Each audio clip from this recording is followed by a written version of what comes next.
Hello, welcome back to my channel. So today I thought that I would try my hand at doing another tag. I have only done one other tag video, and it was the Booktube newbie tag. So I thought that today I would try to do another tag. I haven't been tagged by anyone in this. I'm just voluntarily doing one just to kind of start getting comfortable with doing them since I'm still pretty new. So today I wanted to do the reading taste tag. I first saw this done by Matthew at the Mayberry Bookclub. I will link his video down in the description. It's fantastic. I love all of his videos. Then I'll also link to the original creator of the tag. So question 1 is, what is your favorite genre? My favorite genre now, answering now, would have to be fiction.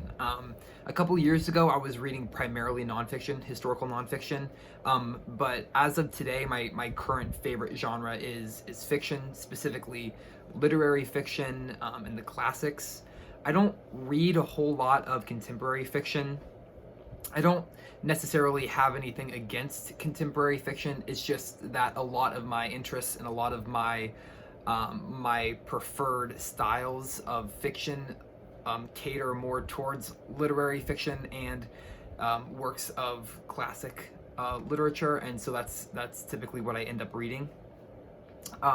Question 2 is, what is the most difficult genre for you to read?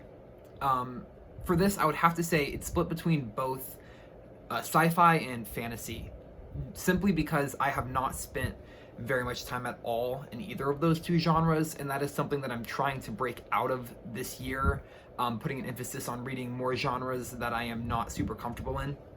For instance, with science fiction, I am about to be finishing The Left Hand of Darkness by Ursula K. Le Guin. I am basically almost through. I have about 30 or 40 pages left, so I'll be finishing this today, and this is really my first delve into science fiction. And I've been enjoying it. It's something that I just have to really read a lot more of, I think, to start understanding how the genre works, and kind of how to fit myself into that genre. I've read classics and literary fiction for so long that I know what to expect from the genre. I know what to expect from certain authors of the genre. And so with genres like science fiction and fantasy that I am not very versed in at all, I have to get more comfortable with understanding how the genre works and picking up on what's good in the genre and what's not so good in the genre. So that's a goal for this year. I want to get a lot more comfortable in science fiction and in fantasy, because I feel that by only reading classics or by only reading literary fiction, I am kind of closing myself off to a plethora of amazing stories and authors as well. Question 3 is, what is your preferred age range? I don't really have a great answer for this question, just because if the story's good, if the writing's good, if the characters are believable, I really don't care what the age range is. I think a great story is a great story, whether it's written for a 12-year-old or written for an adult. That said, however, I don't tend to read a lot of children's books, and I don't really read YA even. I tend to read more adult novels, and classics and literary fiction usually tend to lean older in audience as well, so I sort of fell into that, as well as a lot of the historical nonfiction books that I love and read so much. Obviously, they are catered more toward an adult audience rather than to kids or teenagers. Not always, but most of the time, in my experience at least. Question 4 is, are you a character-driven or a plot-driven reader? I really enjoy both character-driven and plot-driven novels. For me, it depends on the novel itself, and it depends on the author. I prefer when a novel is both strong in plot and character. Obviously, I think most of us would agree that we love it when the character and the plot are both very strong in a novel. If I had to pick one over the other, I would probably pick character-driven, just because I love when you can have a strong human connection with the character in a novel. And if the character is lifelike enough, if they feel real enough to me, then I don't really care too much if the plot itself is slow moving.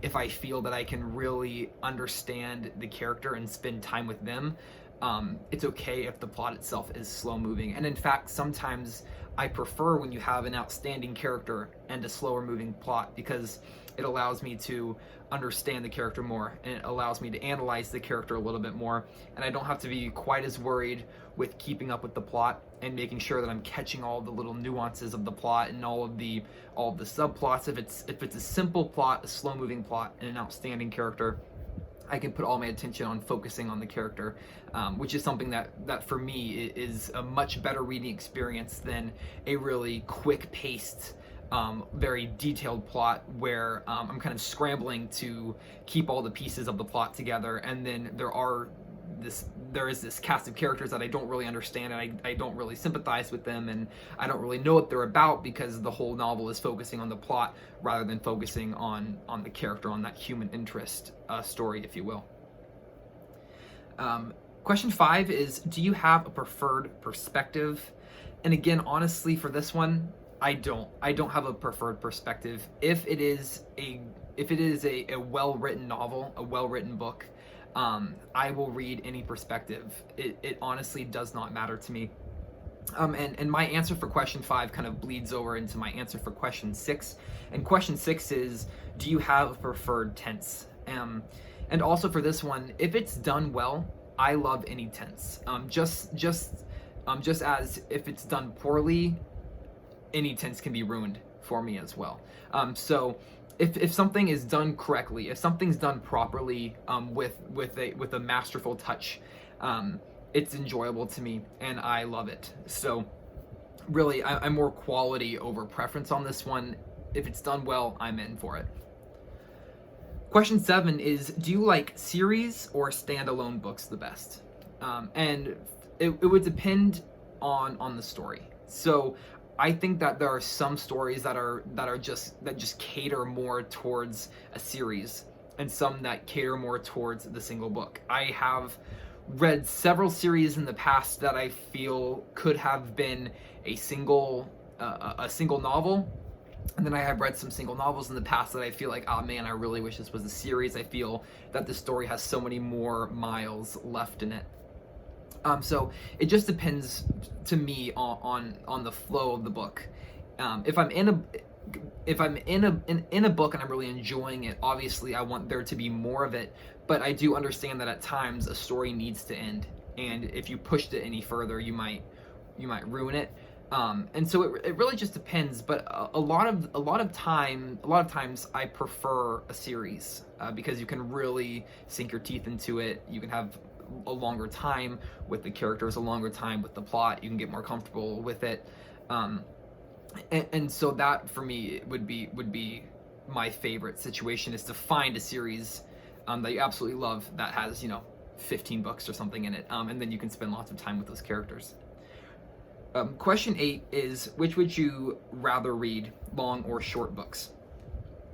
I love long and short books, both. Preferably, I love a long book, because it allows you to spend more time with the characters and the story that you love. Obviously, though, short books do have their place. I love short stories. I think short stories are probably one of my favorite mediums of writing to read, because they're so quick and they're so punchy, and you can really get a message across to the reader very quickly, in 30 or 40 pages. A long book would be my preference, though, because you have, instead of having 300 pages, you have 800 pages with a particular character, a particular story.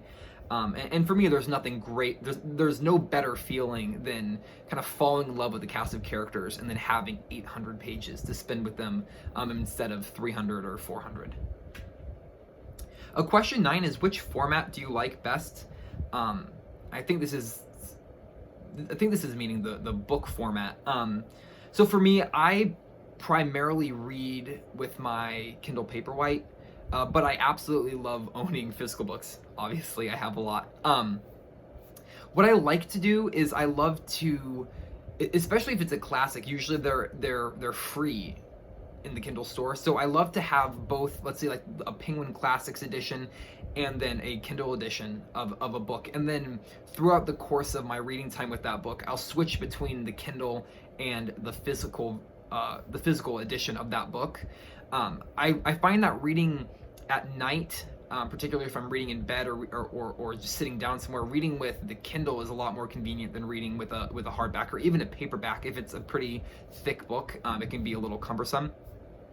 But then during the day, when I'm reading, if I'm sitting down at a table at my desk or something, I much prefer having a physical copy of a book, just because you have that tactile connection with the pages, with the cover. It's a much more a sensory experience, and so I love them both.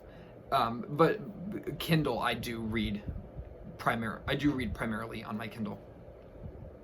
And the last question, question 10, is, what are you currently reading? So I showed it just a second ago, but I'm currently reading The Left Hand of Darkness by Ursula K. Le Guin.